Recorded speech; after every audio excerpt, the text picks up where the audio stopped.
Welcome back, guys.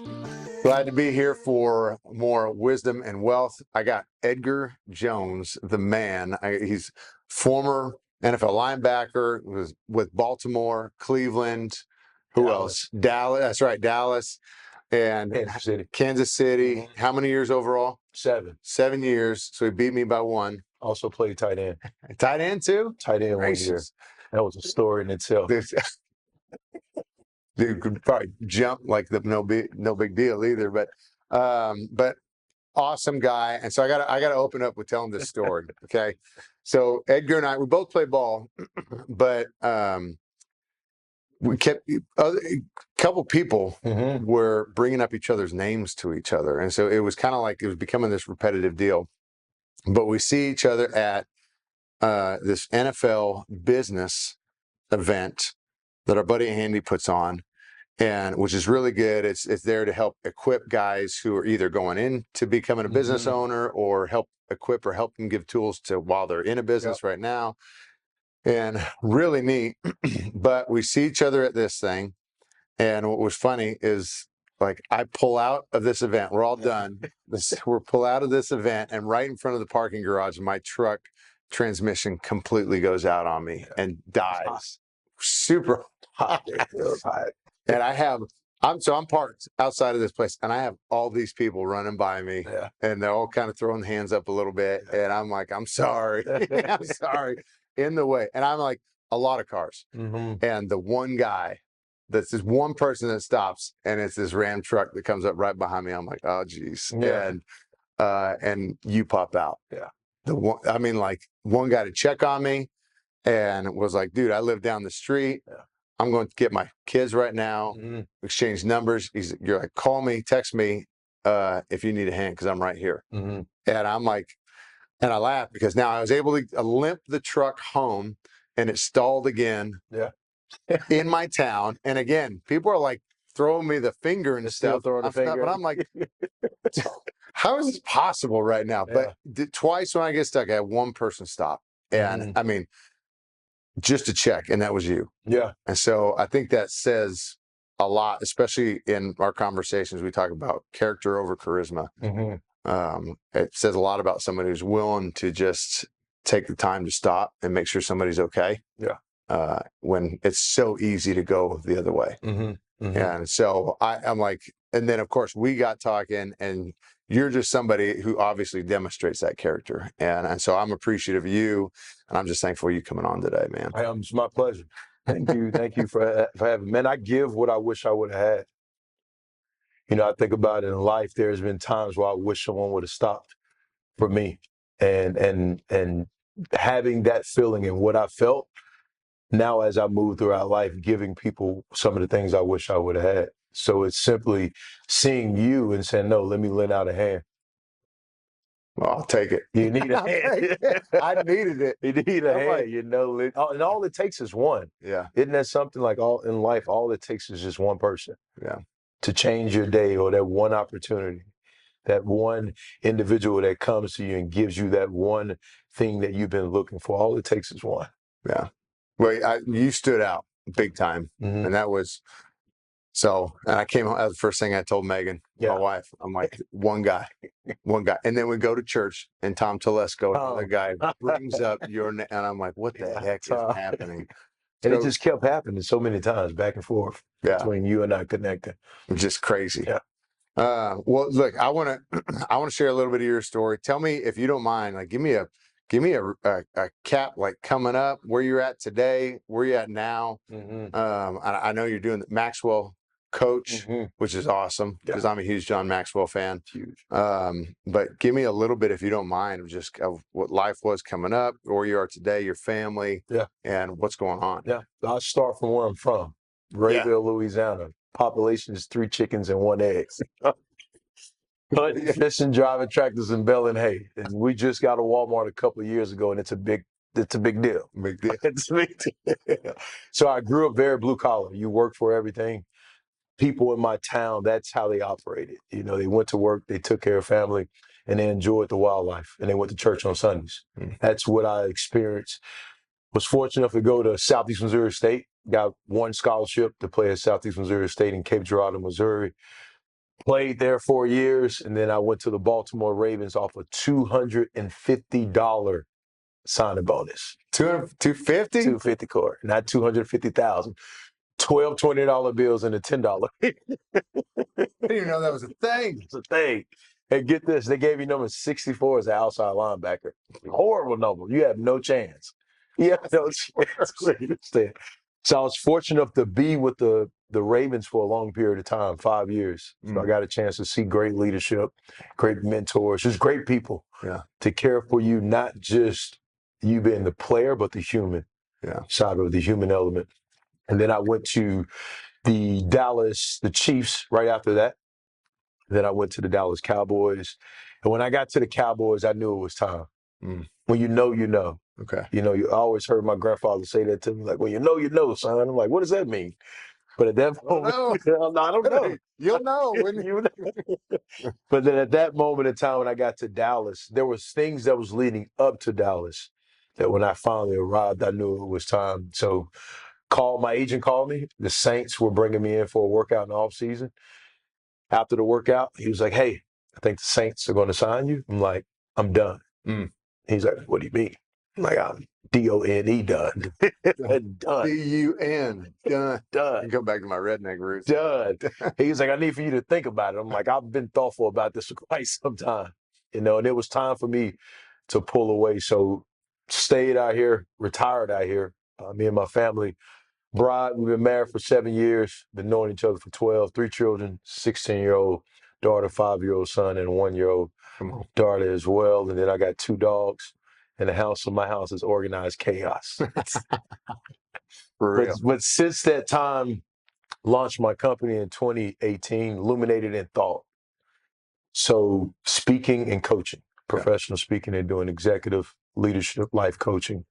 But I'm also the head of partnership at Wooby's Shoes. That's right. So Wooby's is a veteran-owned, athlete-owned shoe company where we provide shoes for veterans that's homeless. In the United States, there's about 45,000 homeless veterans. So one of our missions is to supply shoes for the homeless veterans.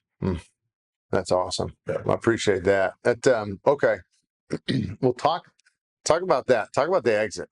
I mean, there's a lot of guys that are taking that call and they're doing it. Yeah. Right. I mean, what went into that when you know? Like, were you guys married at the time? We was not. You're not married yet? It was just you at the time? Were you guys dating? Yeah, we were dating. Dating. So, like, okay, guide me through that.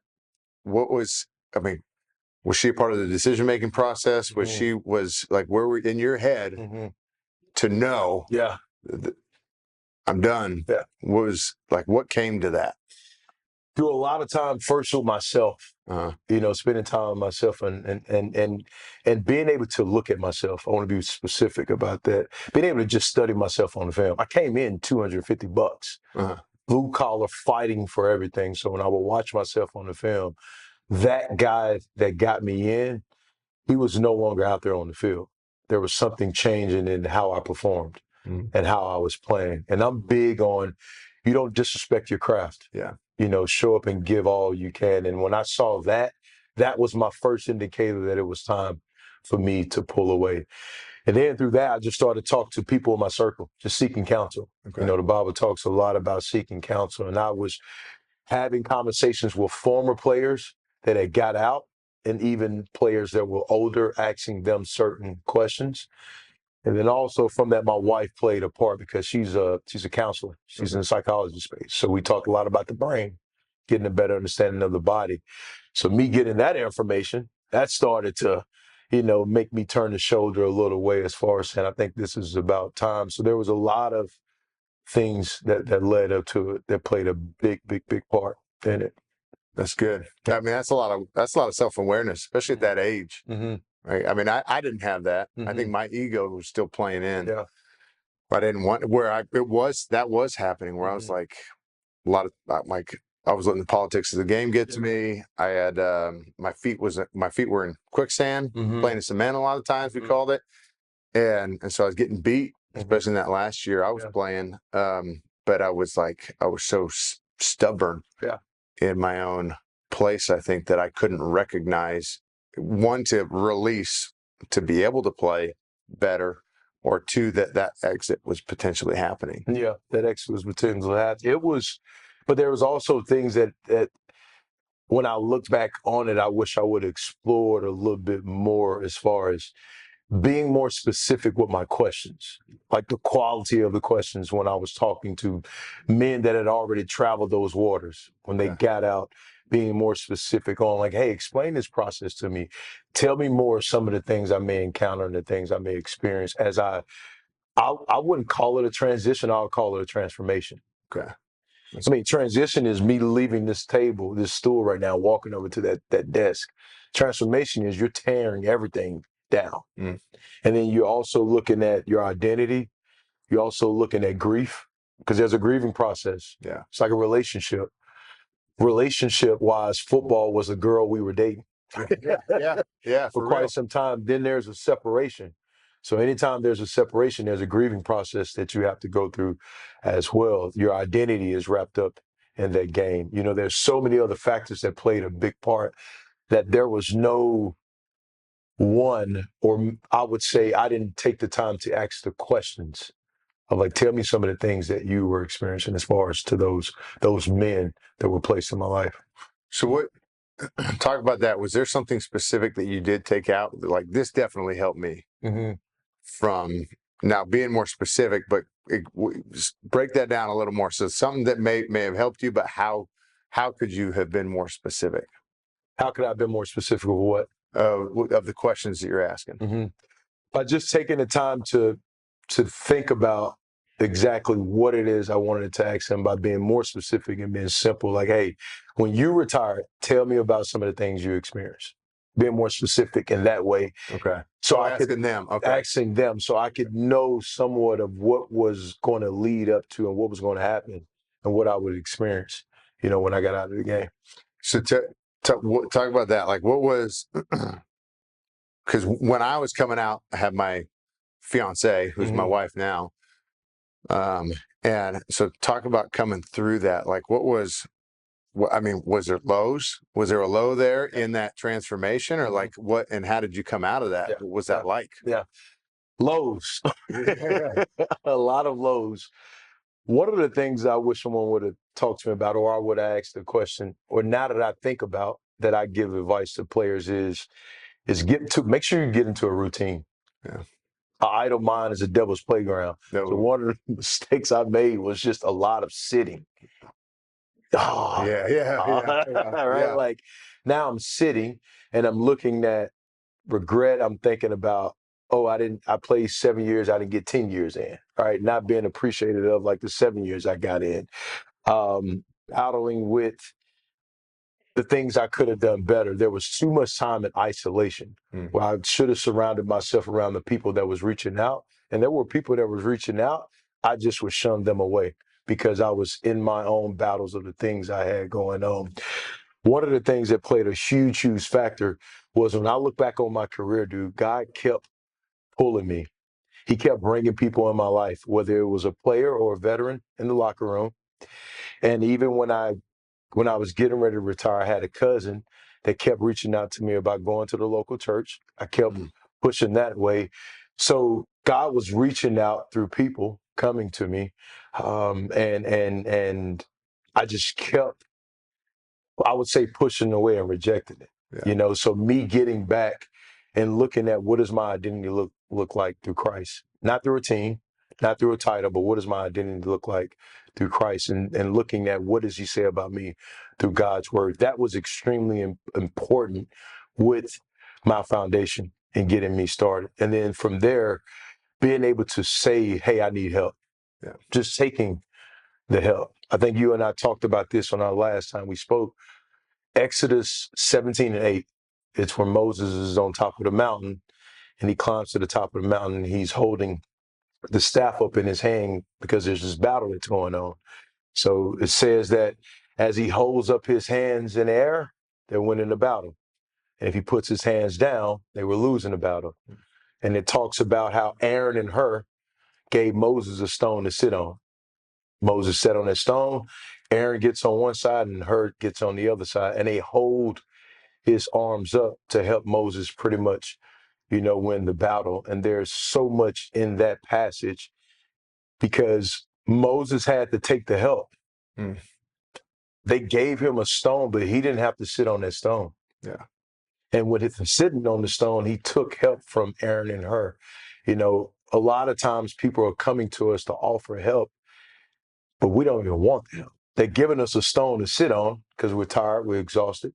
They want to get on this side of the right side and the left side to hold our arms up, and we're pushing them away. A lot of times when I look back on my life, I was pushing people away when taking the help.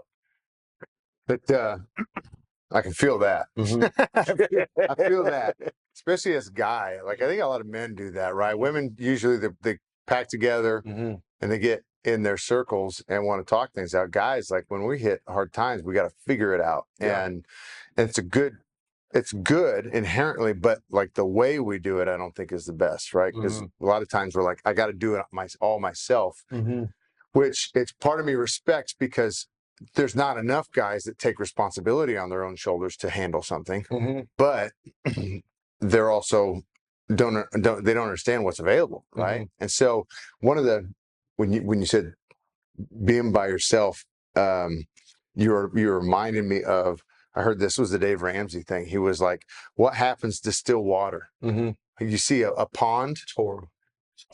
it's full of pond scum. Yeah. Right. And so what happens when you sit by yourself and sit stagnant? You become scummy. And I was like, oh gosh, when I first heard that, because it's just and there's actually, my wife had sent me, I'm a big John Eldredge fan. If you like that author at all, right?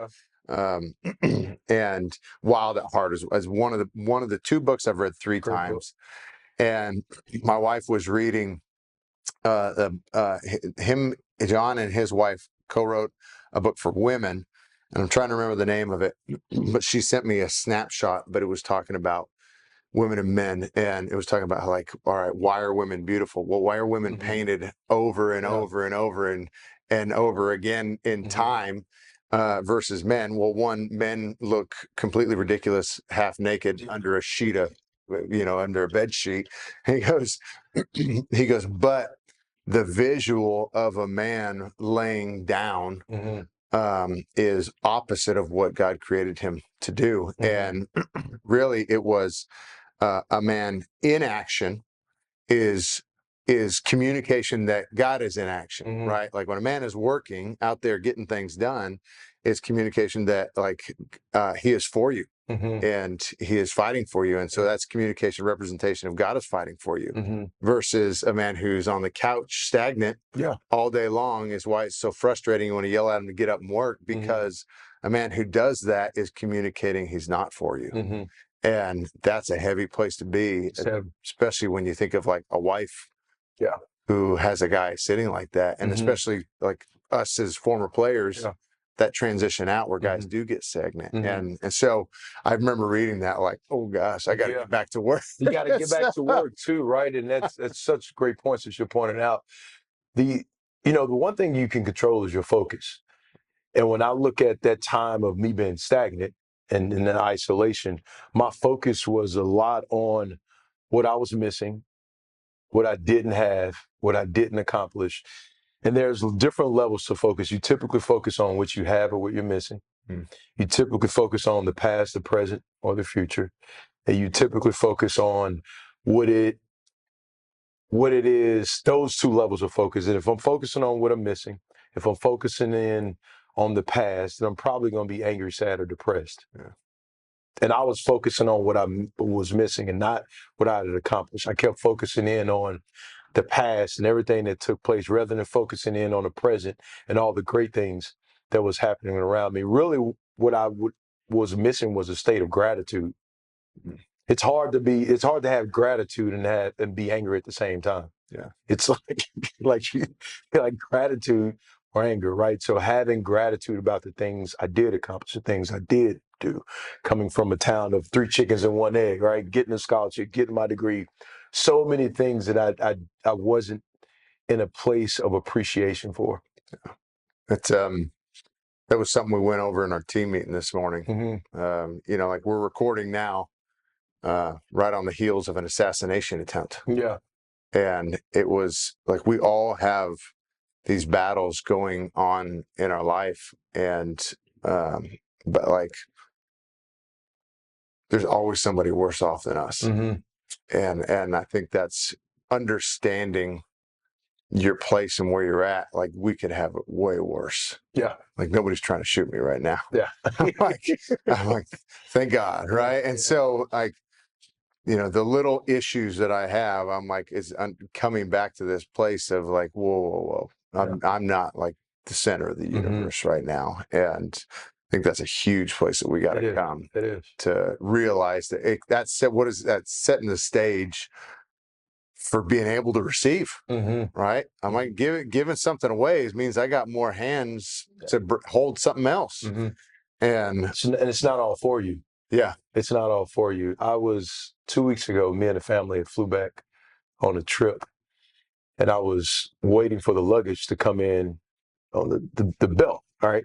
So I'm looking at the outer belt. The inner belt stops working. So there's 2 pieces of luggage that's hanging on the inner belt. So I walk over my 6'4". I try to be the hero. I pull 2 pieces of luggage off the inner belt. And everybody's cheering and stuff, but I can clearly see there's more on that inner belt, but the outer belt is still going.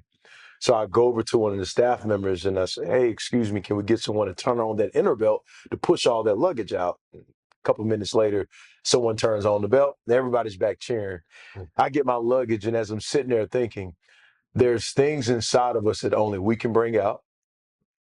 Only we can turn it on and bring it out. We may have help, people that walk alongside us in life and pull those 2 pieces of luggage out, whatever that may look like. But the rest of whatever that is inside of us, we have to turn it on and give it to the world. And here's the thing, all those 170 pieces of luggage, it wasn't all for me. Right? 2 pieces were for me, but the rest of that luggage was for other people. And I look at life a lot like that, is some of these things, yes, it's for me, but some of these things I need to bring out of me or for other people to be able to give to them and help them out in some type of way. That reminds me, I'm a big book guy. I love reading, which I know you are too. I'm like, just by the substance you got. But 10x is easier than 2x. Okay. And by Dan Sullivan, Strategic Coach, I got that book from my mentor.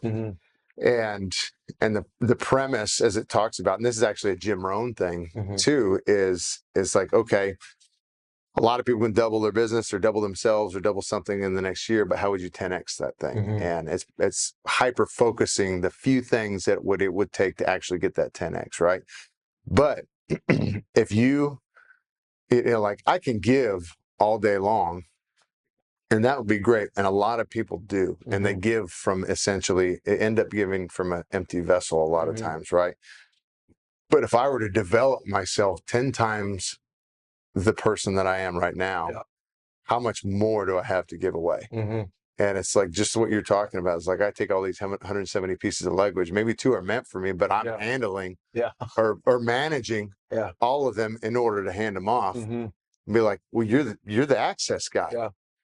And I'm like, how much more valuable did you just become to me or other people because you're the guy? And that's what I think is like, this is what I think, even as believers or in business, how attractive can you make yourself to where you don't have to sell your business, you don't have to do anything, but you have crafted a gift so strong that it is impeccable and completely noticeable by everybody at the table. Where do you think it starts at? Gaining wisdom, right? Like I think now if you're Christian like me, it's starting with your faith. It's like at beginning of wisdom is fear of the Lord. And so to me, at the core lesson of that is like realizing that you're not God. The world doesn't revolve around me. Right. Like that my goal here is not the most selfish. And that's where I think a lot of our world gets, is like, even in some of these celebrations that we have, is the celebration of some of the things that are the most selfish in us, or the most fleshly in us, when they are like these minor points of our lives. So that's, I mean, I think it starts with an acknowledgement that you don't know everything. Yeah. I think that's the beginning of wisdom. It's not what I know, but what I don't know. Yeah. There's so much in this world we don't. I mean, I only been here for 39 years, so there's so much in this world that we don't know. And I think that's also a part of walking in humility as well. To come to the table to realize, like, hey, there's so much I don't know. And throughout this journey, how do I continue to figure out and learn and get wisdom, not based off what the world says, but what God's word says? Because I've tried the other science project out. Trying to do it the world's way, and it's fleeting. It's not fulfilling. Yeah. And looking at how does God's word instruct me on how I need to navigate and move throughout life. And also, God is a God of instructions. He gives instructions. Yeah. Don't do this. So I feel like all lessons don't have to be painful either. Yeah. Don't always have to be painful. Well, talk about that. So as we close this out, like what as executive coach or life, or even in Woobies, what have you seen? This is what I'd be excited to see, is like, okay, what have you seen as a major pain point to avoid, right? Like, what are those things what is a major place that you've seen destruction in, that like we need to steer from?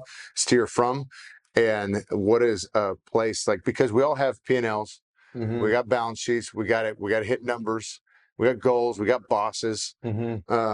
And so, like, how about to the people who are like, all right, that's great, but what's, like, practically, what's something that I could be doing now within that wisdom that's going to make sure that, like, not, I wouldn't say make sure, but put me on the path. So let's first talk about